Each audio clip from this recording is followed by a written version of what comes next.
અત્યાર સુધીમાં એમણે 10 વખત મંદિરે આવીને ગર્ભ સંસ્કાર કરાવ્યા છે અને એમને પોતાને પણ ગાયત્રી મંત્ર કરવાથી કેટલો બધો ફાયદો થયો છે એ આપણે એમના પાસેથી પણ જાણીશું. બરાબર? તો હું હિરલબેનને 2 મિનિટ માટે માયક આપીશ કે એમના અનુભવ પણ ગર્ભ સંસ્કાર કરાવ્યા પછી એમને કેટલો ફાયદો થયો, એમના બાળક માટે કેટલું સારું કરી શક્યા, એ આપણે એમની પાસેથી જાણી લઈએ, પછી આપણે આગળ ચર્ચા કરીએ.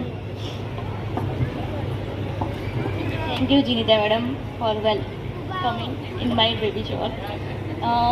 ગાયત્રી મંત્ર એક એવો મંત્ર છે કે જે કરવાથી છે ને આપણે બોડીમાં અને મન આપણું એકદમ શુદ્ધ થઈ જાય છે. અને એનો મને ગાયત્રી મંદિરમાં હું 2 કે 3 વખત આવી છું. બરાબર?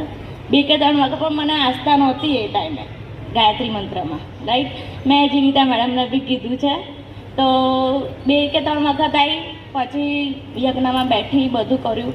પણ અચાનક પછી છે ને અંદરથી વાઇબ્રેશન આવી. સવારે 6 વાગે એક્ઝેક્ટલી જ્યારે આપણે યજ્ઞ કરાવીએ છીએ કે ગાયત્રી મંત્ર દેખાયા મને, અને ચોપડી પણ દેખાઈ કે હું લખું છું એમ. એટલે પ્રેરણા તો ત્યાંથી જ મળે છે. એટલે હું ગાયત્રી મંદિરને, ગાયત્રી માતાને માનું છું એમ. બસ બીજું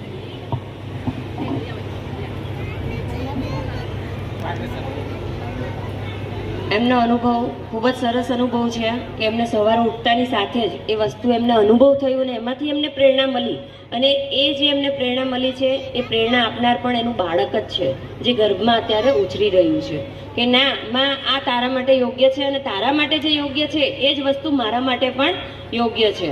તો આ જ વસ્તુ જ્યારે તમે ગર્ભ સંસ્કાર કરાવો છો તો આવનાર બાળકને આપણે શ્રેષ્ઠ કેવી રીતના બનાવવું, પ્રતિભાવાન કેવી રીતના બનાવવું, તેજસ્વી કેવી રીતના બનાવવું, તો આ બધા જ વિષયો અમે ત્યાં ચર્ચા કરતા હોઈએ છીએ.